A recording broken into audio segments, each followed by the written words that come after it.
nyumba sasa ifuki walau hata moshi, hata kama chakula nitamkushia. Yona mume wangu, moshi utakukaje? Mwenye nipo hapa kichwa kimeudara mtu siku nzima. Unajua ni kwa ajili ya maradhi haya, si kwa uzembe wala raha. Sasa ndipo tufenya. Mimi hivyo kumbuka ndio ile shibe sana. Ninajua lakini mwanzo nifanye nini? Miaka hiyo yote nikiwa ningali mzima na afya yangu. Mbona sikufanya ajizi? Muda huo wote nikipika mimi.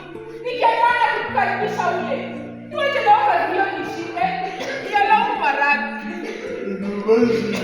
Mwito pitia kaja kupeleka hospitali. Mwache ndio apumzike. Nimekashika mangapi? Apumzike?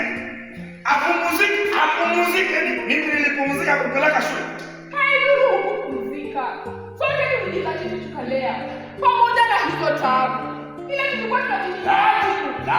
Sasa kumbuka kila mbegu ipandwayo halina budi kumea. Na izapo mazao yake huona. Na mtu utakasa sahani yake akitakuja kumfaa. Kinacholelewa hakina budi kulea pia. Sina shaka na kauli hiyo ya hekima.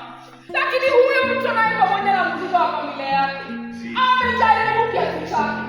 Amewavaa wanawake kwa hali na mali. Nimesikia kulikia hiyo ya chuo kingine mama. Jambo hilo ni washika hata wanaume wenye mishahara iliyo serikalini. Sala kutoa ni moyo usambe utajiri. Si lakini pamoja na moyo huo tujikuna kipatapo. Si neno. Shati ufahamu kwamba kujua fimbo ya mzee atarithi mtoto wa kwanza na ni waji. Fimbo wanarithi watoto wa kiume, si wa kike.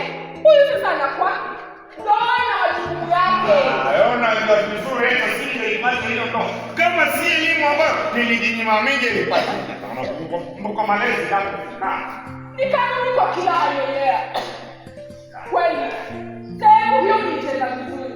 Na najua na kushukuru.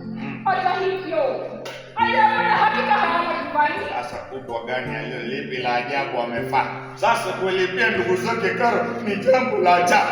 Si hoja. Basi hoja hivi. Ugonjwa huu usingenibakisha hata nikaiona leo hii. Ulikuwa umenila kiasi cha kuniachatisha. Nichakabu kwenye wako wa jua. Hadi akataenda kunipeleka kwa wataalamu. Leo nisingekuwa hapo. Ndio mtoto kwa sababu ya hiyo. Si mimi tu. Sote tumeufanya wetu. Sasa kubwa gani aliyonifanyia mimi? Kubwa gani aliyonifanyia? Yona. Umesahau bwana. Huku kwa neema nitabila wafanyikazi wa kusaidia. Sasa wafanyikazi wa kwapi?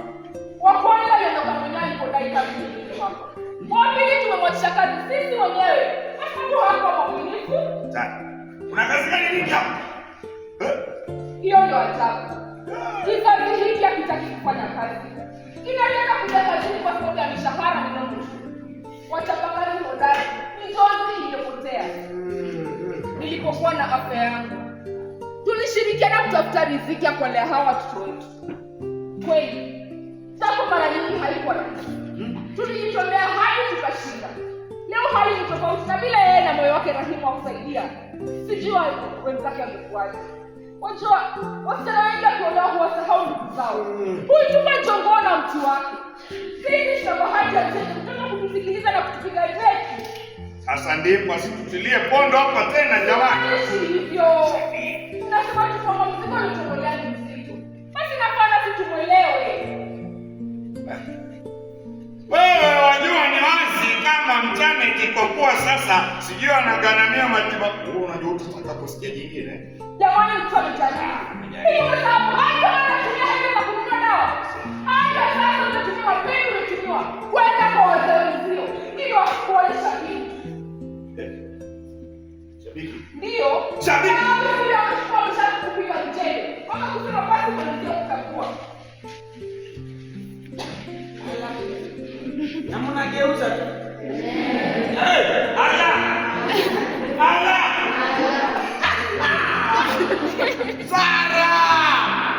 Zara! Yaani kumbe haya ndiyo maneno unaambia wanangu, sivyo? Sasa wewe Zara umeamua kunichonganisha na wanangu, sivyo? Wewe Zara! Bwana hajakania hayo.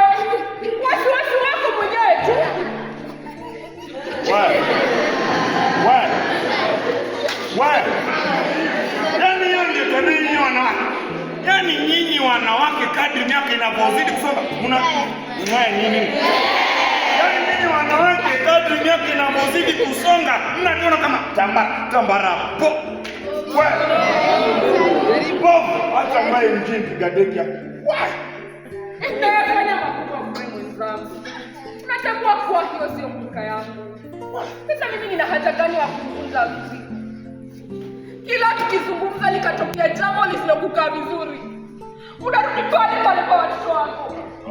Watakuwa wangu mimi tu vipi? Watoto hawatawaje ushirika wetu? Wangapi wametamani angalau hudu na tunasema, lakini hawakufanikiwa. Umesahau haya, Yona.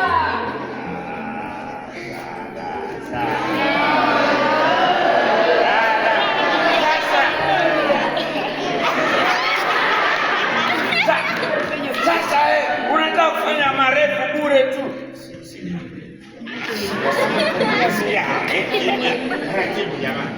Nimesikia sasa anafanya marefu bure. Haya. Tobaki sasa ni sisi wazee wake kumpa baraka zetu. Zamani na hiyo. Kwani leo huko. Subiri. Nimemtumia jina salamu aje akafanye chochote. Mwenyewe hivyo hivi ulimsema mfano wa baba. Nzuri, nitasubiri. Hata kawaida. Yeye huitikia wito haraka.